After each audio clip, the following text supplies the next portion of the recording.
Firstly, I would like to say that AG's report has been in existence for so many years. Audit institution lasted more than 100 years, even before the colonial days. Even before independence. So in 1957, we had the Constitution making specific mention about the role of the Auditor-General, and subsequently, and also in 1957, we have the Audit Act, which stipulates what is the actual mandate of the Auditor-General. So if you care to look at these two important documents, you will realize that the mandate of the Auditor-General is not very, very wide. There are certain things that we have to get approval from the Minister of Finance. Okay? So we are bound by Constitution, we are bound by the Audit Act. So initially, the AG's report, they concentrate on the attestation audit, testing the accounts, and move on later on compliance audit. Compliance in terms of how the auditees comply with the various financial rules and regulations. And then sometime towards the later part of the 70s, when the late Tan Sri Ahmad Nordin, I think some of you are familiar with that name, when he became the Auditor-General, he introduced this performance audit. Performance audits look at basically the outcome of government expenditure, whether it has met the objective. And as you are aware, most of the government expenditure come in the form of programs and projects and activities. So performance audit basically refer to how the particular program or project has been planned, has been implemented, has been monitored, whether they adhere to the principles of the 3 E's, economy, effectiveness, and efficiency. So when these things have been done, invariably you find there are some, shall I say, some shortcomings, basically in terms of observing existing rules and regulations, in terms of procurement, in terms of maintenance, in terms of usage and things like that. And then, so today, our department, we conduct basically 3 types of audit. One is attestation audit, second is the compliance audit, better known as accountability index, which has been implemented since the year 2007. And of course, we do this performance audit, which is also called value for money audit. Because if programs and projects are not planned, implemented and monitored according to the 3 E principles, then they are bound to be leakages, wastages and things like that. So secondly, I would like to mention that we should be proud that the AG's report is a public document. In fact, you and I can access our report 24 hours a day, 7 days a week, if you care to access. But I wonder how many people really read the report in full. So what you have is that once the report has been tabled in Parliament and then is carried out in the media, so anybody can form their own opinion and perception. But my observation is that most of these come from secondary sources. They don't actually refer to the original text of the report. So I always maintain that once the report has been presented to Parliament, to a brief YB Tony Pua and his colleagues in the Public Accounts Committee, the rest is public good. It is a public document. We are only interested to make sure that you don't mispresent the facts. If you misrepresent the fact, we'll write to you. Of course, sometimes they don't correct it, for whatever motive that they have. But as far as we are concerned, we are interested in facts. And we base our opinion on such facts. And such facts we correct over quite a long period. When we talk about performance audit, we don't do it in a matter of 1 week or 2 weeks. The whole process can be easily 4 months. And there's a lot of engagement with our auditors to make sure that we can produce a very balanced report. See? So the point I wish to make is that generally the public perception is what is reported in the media. What is reported in the media is beyond my control. Okay? Fair? Fair, right? Okay. So the Public Actions Committee, Public Accounts Committee, we are very lucky because in Malaysia, at least the Federal Public Accounts Committee and some of the states' public accounts, they are very active. I'm told that this year alone they have met nearly 40 times. And they have the right to call anybody. So over the years, they call ministers, ex-ministers, ex-secretary general, present ex-secretary generals, CEO, and things like that. And they don't just discuss topics raised in our audit report, but also other things. For example, like KLIA2, for example. That is outside the scope of our audit. Because they felt that it's their duty to deliberate on current issues which are of public interest. Yeah? So, since I promised I'll just give a short presentation, I will just concentrate now on trying to elucidate 2 or 3 perceptions, maybe by the public or by the media. The first one is why there are no lessons learned, why the issues keep on recurring. So basically you're talking about the civil service. Yeah? So if we're talking about the civil service, we are talking about something like 1.5 billion civil servants throughout the country. And our audit report actually refer to a very small fraction of the civil servants. But these civil servants, every year based on the budget approved by Parliament, of course they spend a lot of money, public money. So there's a lot of interest on how the money is spent. Good. So we have the mechanism in place. We have the audit as the pillar, you have the PAC as the pillar, you have Parliament and things like that, and the media is always reporting on audit issues. Correct? Right.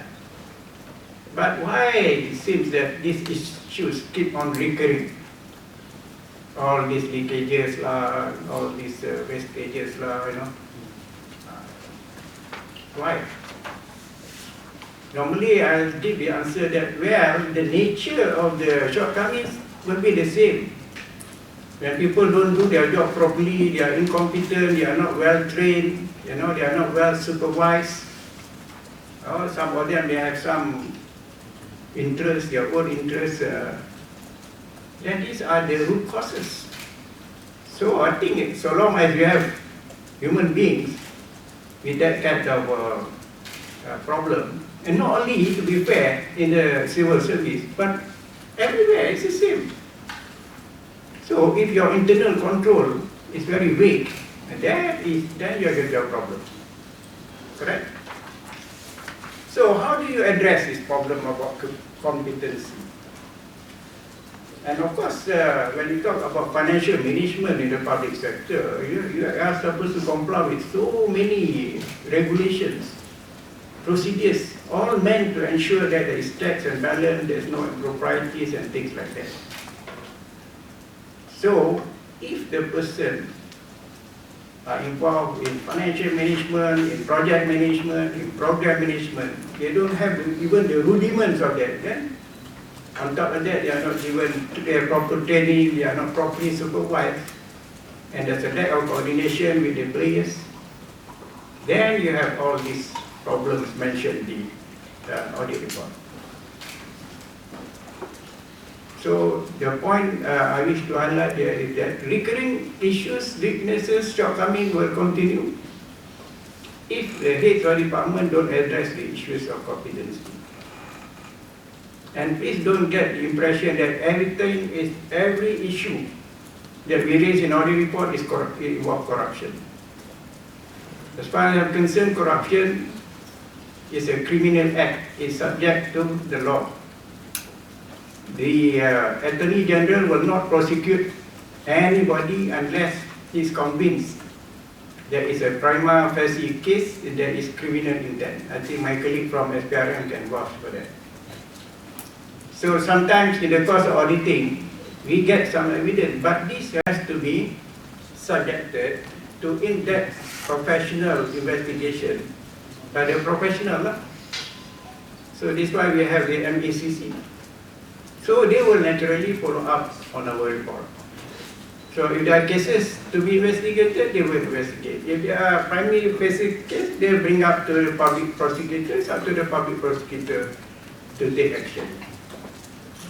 Okay, that's the way it is in this country. So you look back at the issues that we raised in our audit report. I would say a great portion of those issues require corrective measures, not punitive measures. Okay? Sometimes oversight lah.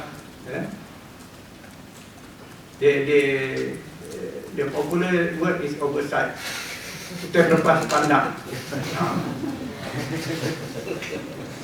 Just to plastic. But it doesn't mean that say you jump to conclusion and say, oh, this fellow must be corrupt. Dia makan duit or whatever. So why is this thing recurring every year? So normally I say, yeah lah, the shortcomings are there because there are so many people involved in government money, in government spending. But that's not good enough, I think. I think the real reason is whether there are lessons learned. So there cannot be any lessons learned if people don't read our report. Right? There's nothing to stop people from reading my report. You read lah. And then you learn lah.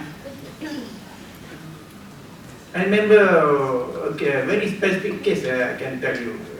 When I assumed my duty 2006-07, we had a report on the disbursement of welfare aid by the state welfare department. And one of the issues we raised is paying money to the gate. So we do every year different state, the same issue, right? So you ask the question, why this thing keep on recurring? Can you understand what I'm trying to say? Yes. People just don't learn. And why that people don't learn? Maybe they thought that the auditor will not go for them. There's no fear of being audited. If they have fear to be audited, they'll be a bit more careful. Because if there is individual failure, it can easily be corrected if his immediate superiors or his boss knows the subject and correct him. But in most cases, we find that the bosses only know after we have come in and audit. Then they know that there are problems. See? Because sometimes the bosses are in the headquarters. The project or the program maybe is somewhere there in other states. So they rely on consultants lah, contractors lah. And you must realize a lot of work when it comes to programs and projects. The government depends on the private sector. The government depends on consultants. Who are these consultants? Private sector. Vendors, private sector. Contractors, private sector. What is their objective? Maximizing profit, right? So if you don't supervise these people, throughout the course of the program or the project, then you see all those problems mentioned in my report. You know, you see projects, government projects delayed lah, cost escalation lah, and then the quality very poor. Why did they accept poor quality projects? And the one that, who are the SOs? I thought these people are professionals. See? But when the auditors come in and see, why? How come they accept this project? How can they pay everything already? When they may end up government having to spend more money to rectify all the defects and things like that. Because somehow the defect will appear after the defectivity period. You know, in some cases. I'm not talking about other people's project. I'm talking about my own project. Just to convince you. Takut dia, patutnya auditnya projek dia lagi takut lah. Tak juga. So, that's it. So that's the first issue.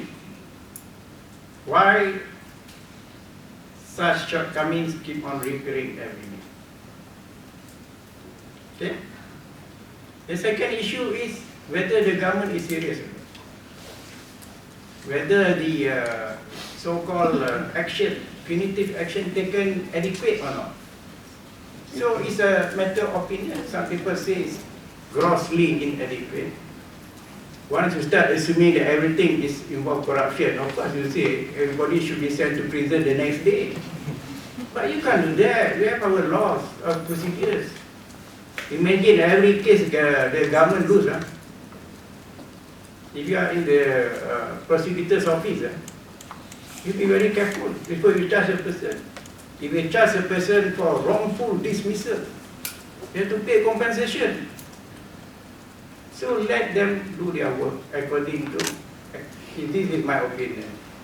Once the matter is being investigated and there is a case, the AG will decide whether to charge a person for criminal offences and things like that. That's it. But yeah, I know some people say today our report come out, tomorrow everybody should be sent to prison. Is that fair? I don't know. But all I can say is that it's not easy to send people to prison. You know, it may take years before the whole process finish. Appeals and things like that. Yeah. So I would like to inform you that some of the shortcomings revealed in our report are caused not just by government people. They are caused by opportunists who got government projects and things like that. They don't do their job properly, they are not properly supervised, and they cut corners,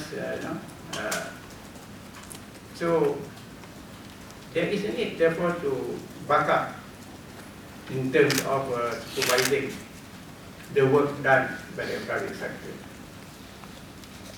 To me, if indeed there is corruption in the public sector, please also look at the giver, not just the receiver. Because this is what I think the reality is. There will be no taker if there is no giver. And who are the givers? Okay? So I stop at this and I'm happy to answer any further questions. Thank you very much.